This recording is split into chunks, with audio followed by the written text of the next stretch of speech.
Donc, je vais raconter une petite histoire inspirée de faits réels qui se passe en ce moment. Il y a 2 ans, lors d'un comité de direction, le responsable du service événementiel nous a alerté sur un problème de stockage dans notre entrepôt. En effet, toutes nos communications passées sont stockées dans un entrepôt de 300 mètres carrés et depuis quelques mois, quelques années maintenant, il commence à saturer. Donc, bonjour à tous, je m'appelle Pierre-Luc Malapré, je suis directeur de projet Innovation et Métiers à la direction de la communication du département du Nord. Le département du Nord, c'est la collectivité des solidarités qui accompagne au quotidien les nordistes tout au long de leur vie. De la petite enfance au grand âge, nous sommes là. On a pour responsabilité l'entretien et la sécurisation des routes départementales. On en a 4500 km et vous empruntez sans doute chaque jour un petit bout de ces routes. On a aussi la charge de la préservation de 3200 hectares d'espaces naturels protégés. Mais on a surtout des politiques en faveur de l'autonomie des seniors, du handicap, de l'insertion professionnelle et du retour à l'emploi. Mais revenons à notre problème d'hangar. Donc quand nous sommes arrivés, on a découvert un stock parfaitement maîtrisé, parfaitement organisé par nos équipes logistiques. Mais il y avait des centaines et des centaines de matières qui côtoyaient 20 ans, qui étaient sur 20 ans en fait, de communication. Donc on voyait les évolutions à travers les âges de nos pratiques métiers. Donc vous voyez en illustration sur la partie gauche des classiques kakémono, donc celui-là diffusé en 2005, et des banderoles ou des calicots, des flammes qu'on utilise régulièrement dans nos événements sportifs par exemple, ou lors de nos colloques. Donc on a commencé à faire un travail de recensement, on a commencé à faire un travail d'analyse et tout ça nous a permis d'identifier 16 matières différentes qui comptent en fait l'ensemble de notre stock actuel. Donc pour rendre ce stock exploitable, là par exemple il y avait une affiche de 110 mètres carrés, donc ça fait partie des quelques pépites qu'on a. C'est une bâche micro-perforée qu'on affiche ponctuellement sur la grande place de Lille. Bon, 110 mètres carrés, c'est plus grand que mon appartement, pour se rendre compte. Donc pour rendre ce stock exploitable, on a créé un inventaire puisque jusqu'à présent, tout se passait avec la mémoire humaine. Donc on a une super mémoire humaine sur nos équipes logistiques, mais on ne peut l'exploiter que dans le cadre d'événementiel. Ça répond parfaitement à l'urgence des besoins, mais on ne peut pas l'exploiter autrement ce stock. Donc on a créé un inventaire, on l'a numérisé, on a mesuré, compté, photographié et on est allé chercher les sources des matières, c'est-à-dire en quels matériaux elles sont composées. À partir de là, on s'est demandé que fait-on avec tout ce stock? Est-ce qu'on le jette simplement à la benne, discrètement, rapidement, et on n'entend plus parler, on libère 250 mètres carrés de stock et on peut recommencer pour 20 ans? Ce n'était pas idéal par rapport à nos politiques nord durables, donc on a souhaité essayer de trouver des alternatives. Une de ces idées était que ces déchets deviennent de la matière première pour un prochain projet, pour une prochaine campagne. Mais on voulait absolument éviter l'effet greenwashing. On en a parlé tout à l'heure avec les autres intervenants. Ça n'avait aucun sens et on aurait peut-être une réputation qui sera moins intéressante sur le long terme et on aurait surtout repoussé la problématique dans le temps. Donc on a essayé d'avoir une démarche plus longue, plus sur le long terme et du coup d'intégrer tout doucement un cycle de vie des matériaux dans nos réflexions, dans nos stratégies. Donc pour ça, on a lancé, il y a un peu plus d'une année, un appel à manifestation d'intérêt et des écoles de design nous ont répondu à l'appel. Donc on a pu travailler du coup avec une quarantaine d'étudiants sur 2 écoles et ils nous ont analysé, prototypé la matière, ils l'ont découpé, travaillé et ça nous a permis en fait de voir les horizons possibles de l'exploitation de ces déchets pour que ça devienne notre matière première pour un autre projet. Donc là, quelques exemples de projets. Donc les étudiants étaient super créatifs, ça nous a vraiment ouvert énormément de possibilités de travail. Et donc on a eu le droit à des tabliers, comme illustré ici, on a eu le droit à des sacs de vrac, on a eu le droit à des cendriers, on a eu le droit à des sacs à dos, des sacs de vélo, des protections de selle, etc., etc. Donc 40 projets, tous les plus créatifs les uns que les autres. Et du coup, à un moment, on a eu l'heure du choix qui est arrivée, parce qu'on ne pouvait pas tout produire, c'était impossible. Donc du coup, on s'est basé sur 3 critères pour choisir les produits qu'on allait fabriquer. Un, est-ce qu'il est facile à réaliser? Puisque nous, on n'est pas une entreprise de fabrication, on est une collectivité publique. Donc est-ce que c'est facile à fabriquer? Est-ce que ça correspond à nos politiques ou à nos thématiques publiques? Par exemple, ici, on a un bioseau. donc pour aller au compost tous les jours, plutôt que de ramener une fois de temps en temps son seau de compost en plastique et devoir faire un aller-retour. Donc par exemple, l'étudiante a travaillé sur un projet de zéro déchet. Donc à titre d'illustration, tous les kakémonos qui sont ici permettent de fabriquer 3 bioseaux avec très peu de matière perdue. On a du coup comme troisième critère la motivation de l'étudiant à continuer le parcours avec nous après la phase d'études pendant sa période scolaire. Deuxième projet d'illustration, donc c'est un sac à dos entièrement réalisé en bâche, donc bâche imperméable, donc pratique pour un sac à dos. Ça permet de rentrer un ordinateur portable de 13 ou 15 pouces, donc très pratique pour nos 8000 agents qui viennent travailler, puisque dans le cadre du télétravail, on a été équipé d'ordinateurs portables, donc aussi des changements de pratique métier. Et l'étudiante, qui est ici présente dans la salle, nous a proposé une série de collections, une collection avec différents modèles, différents types de couture, différentes approches.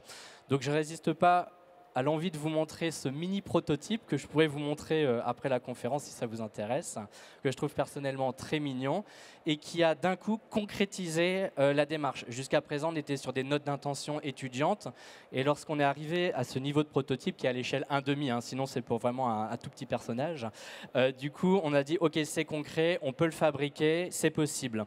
Et pour nous, c'était un déclencheur très important pour la suite de notre projet.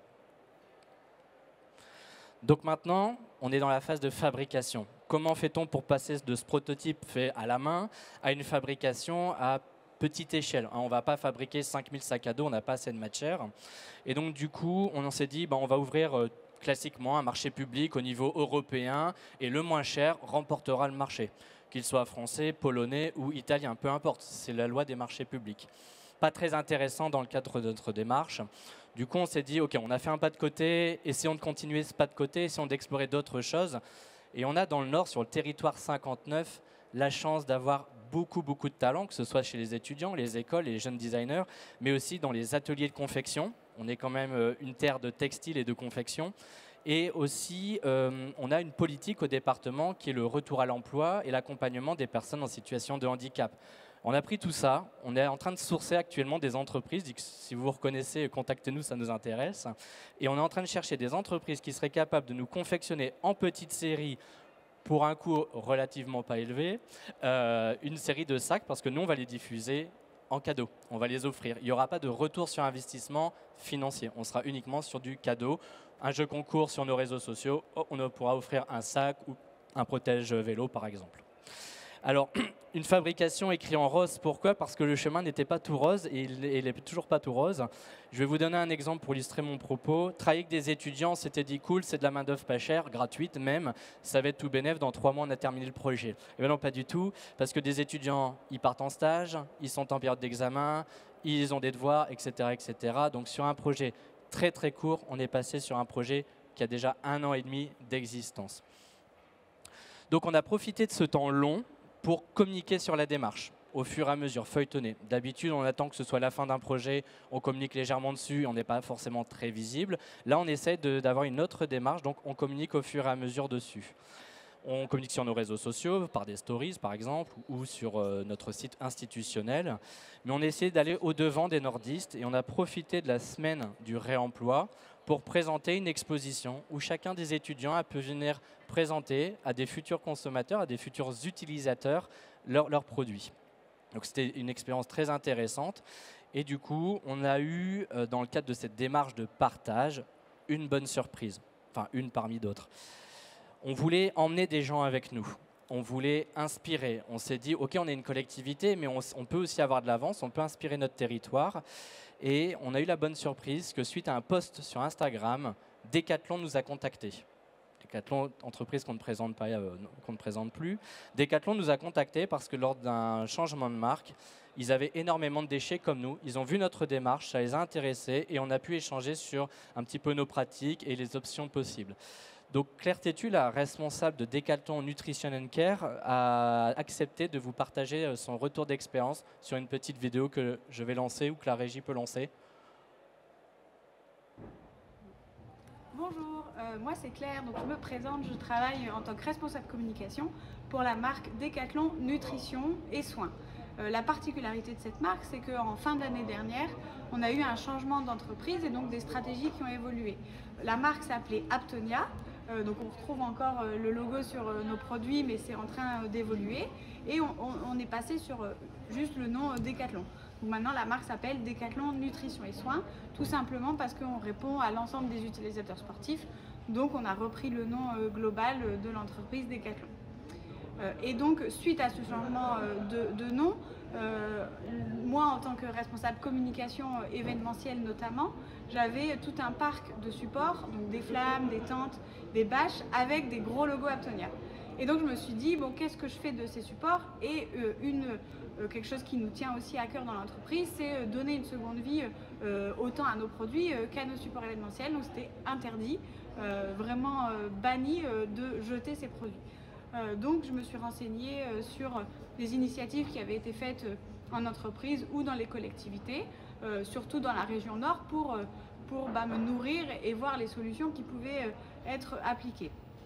Et donc c'est là que je suis tombée sur le réseau, enfin la page Instagram, le compte Instagram du département 59, et où j'ai vu qu'il y avait eu déjà des initiatives de fait par Pierre Loïc que j'ai contacté. Et du coup, on a rapidement fait une visio ensemble. On a échangé sur les bonnes pratiques et ce qui avait été mis en place par Pierre Loïc, le département du Nord. Et nous, un peu notre problématique et les idées qu'on avait aussi pour justement pas béner et donner une seconde vie, recycler ces matières. Et donc, bonne nouvelle, après ces échanges et moi aussi, ma prospection de mon côté, on a réussi à donner une seconde vie à nos supports. Donc là, on voit une flamme encore Aptonia, donc avec le logo orange. Et on a un événement qu'on organise le 22 mars. Et donc, on s'est dit, on va donner quelques produits aux invités. Et on s'est dit, pourquoi pas, les sacs où on mettra les produits, c'est le fruit, c'est le textile de nos anciennes flammes. Donc voilà, on est super content de donner une seconde vie. En plus, c'est un petit clin d'œil pour dire bye bye à notre ancienne marque. Et voilà, en fait, l'avenir de ce projet, c'est surtout, nous, notre objectif, c'est vraiment de ne pas recycler. Donc on est super fiers d'avoir trouvé des partenaires et de continuer à échanger avec Pierre Loïc sur ce qu'on pourrait faire aussi dans l'avenir, sur éventuellement d'autres projets comme ça, de recyclage, d'upcycling, de seconde vie, de matériel, de communication. Parce que voilà, on est convaincus que c'est quelque chose qui fonctionne et que tout le monde devrait faire. Donc voilà, encore merci à Pierre Loïc pour les échanges et puis bonne fin de journée à tous. Au revoir.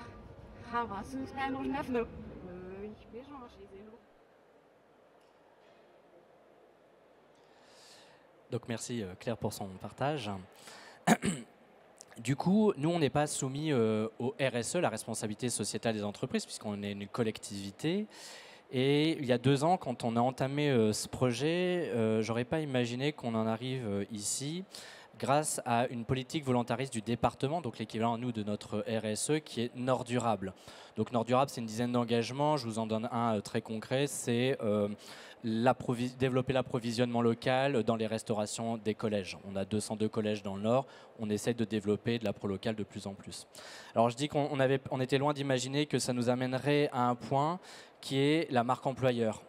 Il y a 2 ans, aucun étudiant en design ne nous connaissait ou nous connaissait mal. Il nous confondait peut-être avec d'autres collectivités comme la MEL ou la région. Aujourd'hui, avec Nord Durable, avec ce projet de réemploi, ils viennent nous voir, ils demandent des stages, ils demandent des apprentissages pour l'année prochaine. Du stage à l'apprentissage, il n'y a qu'un pas pour que demain, on devienne un employeur de designers éco-responsables. Et pour nous, c'est quelque chose qui est vraiment novateur, qui est vraiment différent. Donc ce projet sur le temps long, ça nous a aussi permis d'explorer d'autres voies possibles. Je vous en donne quelques-unes.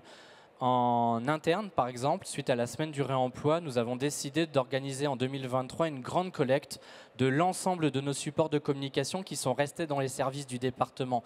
Nous, on va du Dunkerquois à la Vénois, on a plus de 200 km de territoire et donc on a énormément de services qui sont un peu répartis partout et on est sûr qu'il y a bien un vieux kakémono, une vieille flamme, une vieille bâche qui traînent dans les placards. Donc on va essayer de récupérer tout ça pour ensuite avoir une vision sur un stock complet.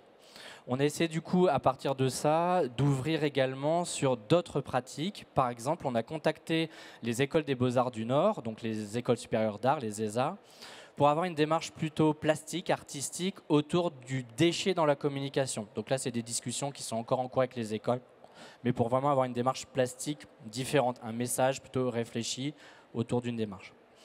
On a également ouvert vers d'autres horizons qui sont venus à nous naturellement lorsqu'on a continué à avancer sur la démarche.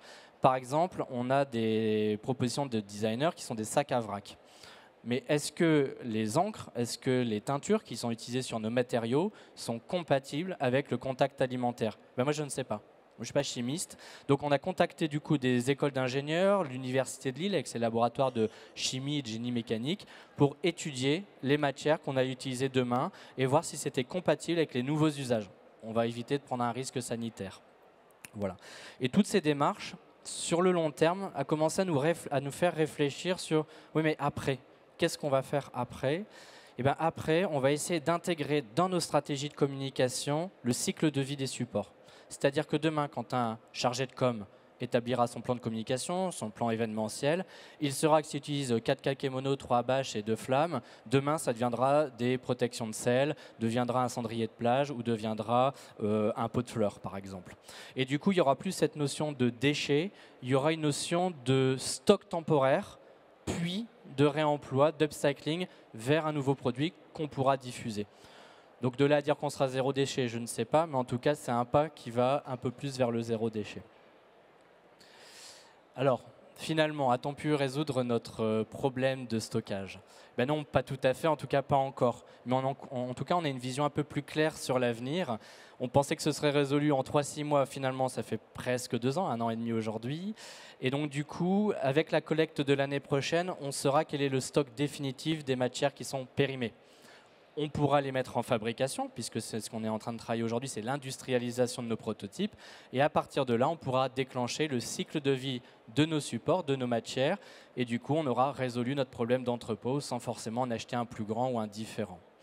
On aura aussi engagé une démarche qui a un peu plus de sens pour notre communication. On parle de communication un peu responsable ou éthique. Et ben, on va dans ce sens-là aussi. On fait notre part du travail. Et personnellement, j'ai un vœu. Si je peux me permettre encore juste un instant, j'aimerais qu'on puisse ouvrir cette démarche sous forme de projet peut-être open source, que tout le monde ait accès au plan de nos designers, à nos quantités de matériel pour qu'une start-up puisse par exemple utiliser nos données, qui seraient du coup ouvertes, pour pouvoir nous proposer d'autres projets. Qu'une autre collectivité d'une envergure différente, une collectivité voisine, puisse se dire « Ok, la démarche était intéressante, ils ont déjà débroussaillé le terrain, et ben on va rebondir et on va continuer ». Et à notre tour, puisque si tout le monde se fait une démarche ouverte, nous, le département du Nord, on pourra à nouveau s'inspirer de tout ce qui aura été créé dans les prochains mois, prochaines années, et pouvoir passer sur de nouveaux cycles, etc., etc. Donc je vous remercie de votre attention. Vous pouvez suivre cette histoire et les prochains épisodes sur nos réseaux sociaux et sur Nord Info. Et vive le Nord, bien sûr.